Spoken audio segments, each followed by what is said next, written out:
you did have, less than 100 Conservatives, 50 Liberals, 30 Scottish Nationalists, but 470 Labour MPs, that's it. They will never lose a vote on anything, however bad the laws they draft. No minister will really need to resign, whatever they get up to.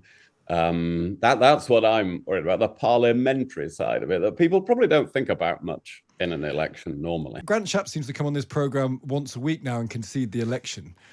But we had Grant Shapps yesterday saying it's unlikely the Tories are going to win. We had Mark Spencer much more bullish about it. Is there a strategy? Is there a supermajority warning strategy? Are you part of that strategy, William Hague? Because you've written about it in the Times today. Well, I've written about it. I'm not part of any strategy. I never consult the Conservative Party about what I write at the Times, so I plough my own furrow. But of course, in a way, there's a sort of collective fear or strategy among Conservatives that, there could be this, what polls say, there could be this huge Labour majority, much bigger than we've ever seen before. That's what these very detailed surveys are showing, called MRP surveys. And so there's definitely a fear about that, and it's only fair to communicate that to voters. My own view about it is about from what it was like leading a small opposition. I led the smallest opposition in post-war politics in 1997 to 2001, when we had 165 opposition MPs in the official opposition, and I've written about how pretty difficult, but just possible that was. But once you go down a lot below that, well, then really there are very few opposition members on the select committees of Parliament, can't really shadow in depth any of the government departments. So you'd have 5 years really where a government could do more or less anything it liked without much exposure or questioning. And that's bad for the country, actually. So I'm just pointing that out. People can do with that information what they will. They can vote how they wish, but I am pointing that out. Have you seen that theory that theoretically, if the governing party, the Labour Party, is so big, they can almost become their own opposition? There's a Labour A team and a Labour B team, and there's so many of them that they become the opposition as well as the government. Have you seen that? Well, they could do it. I don't think they would do that, actually. I think they would just, they'd be busy all sitting on one side trying to shout down whoever was in the opposition. But you're right, there is that theory. I'm more worried about a more likely thing, which is if you did have, less than 100 Conservatives, 50 Liberals, 30 Scottish Nationalists, but 470 Labour MPs, that's it. They will never lose a vote on anything, however bad the laws they draft. No minister will really need to resign, whatever they get up to. That's what I'm worried about, the parliamentary side of it, that people probably don't think about much in an election normally. Are you struck by the fact that 165 number of Tory seats was a disaster that you had to manage, is now seen, you see this very regularly now being briefed, that's now seen as like a best possible result? That's seen as the upper end of what the Tories can get. Well, it is in polls at the moment. And there's this dilemma, really, for all of us of we don't really want the election to be about opinion polls. But personally, I wish there were far fewer opinion polls and they didn't dominate the media every day. And but I've always thought that even when my side was in the lead in the polls, because we all get hooked on that. Are they down a point? Are they up a point? Instead of actually talking about the issues people need deciding in an election. They're definitely down. If we are going to have all these polls, if we are going to be flooded with opinion polls all the time, well then, okay, what do they show? Yeah, they show, at the moment they show anyway, what you just described, that the upper end of Conservative expectations in polls is about 180, something like that, and the lower end is about 70 seats. Yeah. Well, if that actually happened, it's 2 weeks to go, many people are undecided, but if it actually happened, that would be a very weak opposition. However active the members of Parliament in any of the opposition parties, Parliament would not function properly as it was intended, with the government of the day being held to account. Kezia Dugdale, a massive Labour majority, Tories on 75 seats, is a disaster for democracy. Discuss. Well, Stig, I want electoral reform and Yeah. I want every vote in the country to count. But look, if the Conservatives end up with a super minority, it will be a reflection of what they've done in government and the extent of the anger that's felt in the country. And I think that's really what's missing in William's argument, is that if they get utterly trounced, it's that lesson they need to hear, not to go off on a moral high ground about the electoral system, which actually they opposed reforming in the first place. I actually think if we end up in a situation where the governing party ends up with more than 50% of the seats, with less than 50% of the votes, you will see Keir Starmer as Prime Minister act very responsibly as a consequence of that. The danger, of course, would be that any leader with that power would think that they automatically get to speak on behalf of the people as a whole. I don't think that's in Keir Starmer's DNA or his instinct. I think ultimately he'll understand that if anything, that gives him even more of a responsibility to try and represent all voices in the country and act accordingly. The suggestion here from the Conservatives is that somehow the Labour Party will throw the manifesto out the window and just do what it wants. That's not going to happen. So I think this is scaremongering. It's tactical. It's entirely about trying to speak to those people who haven't made up their minds yet, perhaps those people with postal votes in their hands today, and how utterly vacuous to be at this point in election campaign with nothing to say about the actual future of the country. On this polling question, we're going to move on because Matt Charlie's going to talk about this at 11 o'clock. Do you think polls are a problem? Are they a danger to this? Because they become self-fulfilling prophecies. Liz Truss arguably became leader of the Tory party because polls started showing that she was going to win. And then it becomes, oh, she's the favourite, I better back the favourite, the strong horse theory. Do you think there's something in that, Kezia, that actually polls don't help us? I mean, you can blame wretched journalists like Asma and me that we talk about them too much. That's fair enough. But why's my name going first all the time? Well, I don't like that. Yeah, okay. It's been noted. Yeah, me, and then some distance away, Asma. Do you know what I mean? Is there an argument that they're bad for democracy because they set a narrative? I mean, the reason they set this narrative is because the narrative is so obvious. I mean, I don't know if there's sort of a chicken and egg thing here, but what do you think, Kezia? Should we have fewer polls, ban the polls? Ideally, sure, but it's not something we can control, right? There are at least 20 different polling companies now, all with different methodologies, all producing different results. I appreciate the UK-wide picture looks pretty similar, but actually when you look at the extent of the difference in the polling in Scotland, it's really stark. Some polls will tell you that the SNP will retain as many as 38 seats. Other polls point to them falling as low as 7. What are you supposed to do with that information? How does that inform anything when the variance is so significant?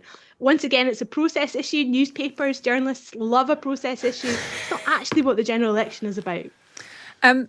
William, yeah, that's just you told off. William, I just want to ask you about strategy because I'm still a bit. I know we've moved on from this, but I'm still a bit bemused. Is it possible for a political party to be issuing two messages? One is that it looks like we're going to lose, and all we should do now is worry about the supermajority. And then Rishi Sunak says, no, we can still win.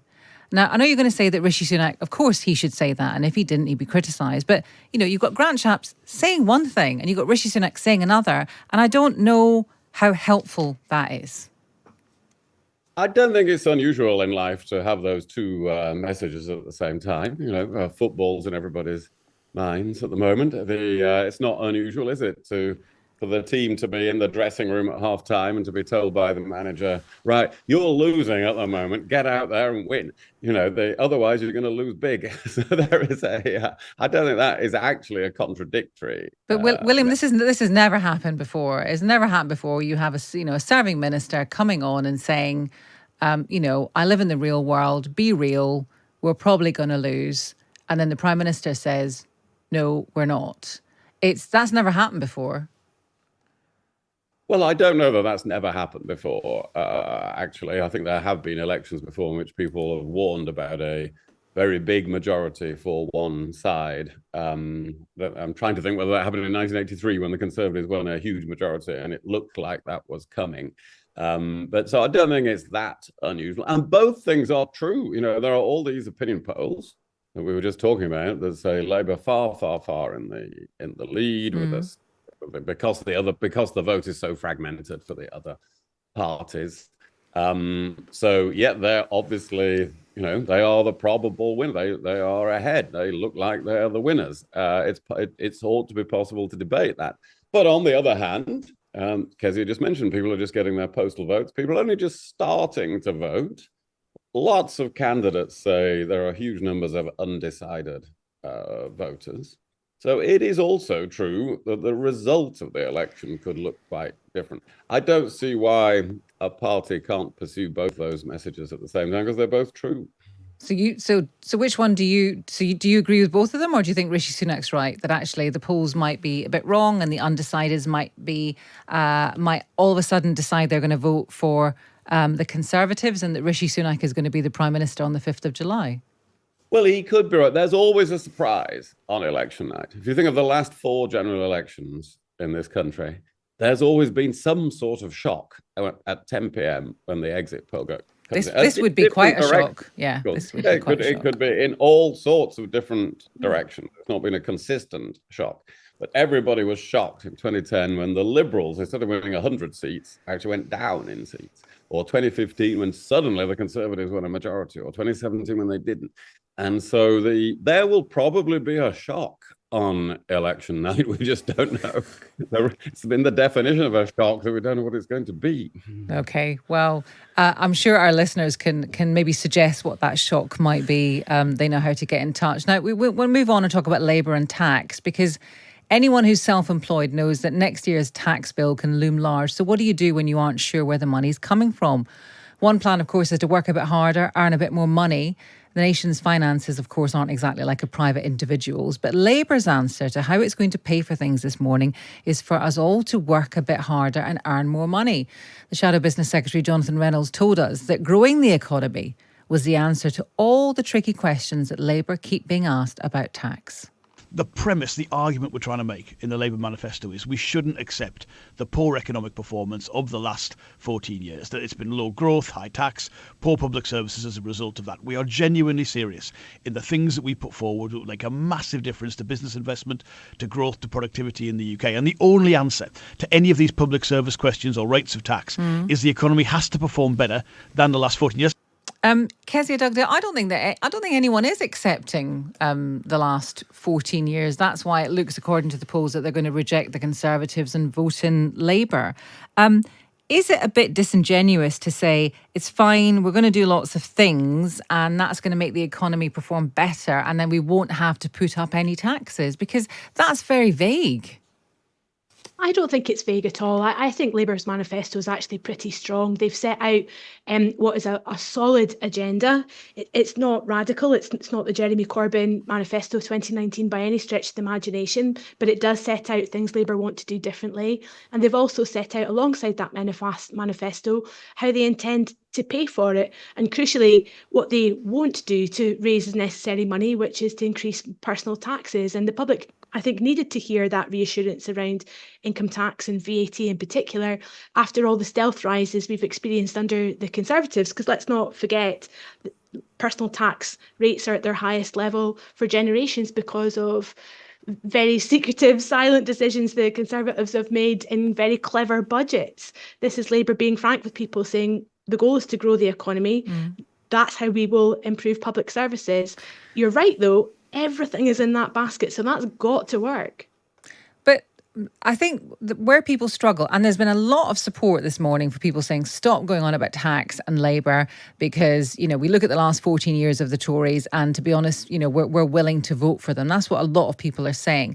The problem seems to come when Labour are very keen to tell you what they're not going to increase. They list them every single time: income tax, national insurance, VAT, but they won't be as definitive when it comes to other things, to council tax, to elements of capital gains tax, maybe something on inheritance tax. There's quite a few taxes that people are worried about. And it's not that they don't feel that they should go up or should stay the same. They just want clarity. And because Labour won't give that clarity, it becomes a small issue of trust. I understand that completely. And I think we need to understand also here that Labour have got to have a degree of wriggle room, not now, but perhaps years into the future, right? Yeah. So the goal just now is for the next couple of years to focus exclusively on economic growth, hope the economy grows and redistribute the benefits of that. If for some reason it proves harder to achieve that economic growth, then Labour need more tools in the box to think about other ways to raise the revenue to maintain the most basic of public services. So why don't they just say that? Why don't they just, what you've just said, why don't they just say that? And people shouting at the radio saying, oh, you'd then make it into a big headline. I honestly, I don't think that we would, because we seem to have gone into this kind of this honesty fever dream. You know, you've got Grant Shapps saying X, and I wonder if someone that said, you know what, we don't know what it's going to be like. We have to leave something in the tank. I think people would probably prefer that to, well, there's nothing in our manifesto that requires any other tax rises, which sounds like a computer-generated answer. So I think you have to understand the psychology of Labour people who have so rarely won power in their life and are on the cusp of it right now. And there is a script, there's a very clear plan, and the best you can do is stick as rigidly to that as you possibly can. Now, outliers like me, people who are a step removed from that machine, are able to speak a bit more freely, and that's perhaps why you have me on the show. But that's the psychology behind Labour's mindset. It's not because they have secret plans to raise your taxes tomorrow, but they do need to have some tools and things in the bag to use in the future if plan A doesn't work. William Hague, which taxes do you suspect Labour might have a look at that they're not really telling us about right now? Well, it's really all the ones that they haven't named, of course, and it might be the ones they have named, because they won't raise VAT or income tax or corporation tax. But those are the three biggest revenue sources of revenue for any government. So if you get really short of money, you do end up raising some of those things. And so I think they might regret saying that, given there are going to be a lot of public sector workers who expect pay rises. There's going to be all the spending pressures on defense and health and debt interest and everything else. So, but then there's the ones they haven't named, and then you get into the council tax, the inheritance tax, the capital gains tax, and all these sorts of things. So it could be any of those. I do think they will end up having to raise taxes because growth's been low for years across European countries, including Britain. That's why you can see all the governments struggling with it in Britain, France, Germany. It's strong in America. So then you have to ask, has Labour set out plans that would make us more like America? And actually it hasn't. So, and unless you have the next Apple or the next Nvidia or, these sorts of companies, you're not going to have that growth that they're talking about. So I find there's a mismatch between their manifesto, their desire for growth, which is a good desire, and they don't really have the plans to create it, and they will end up raising taxes. Which is probably true for all people who are in government anyway, whoever that party might be. William Keswick, stay right there. We're going to pick a B word to discuss. Maybe it's Brexit, maybe it's Boris. They're both making a bit of a return to election discourse at the moment. This is Times Radio Breakfast with Asma Mir and Stig Abel in association with Nationwide.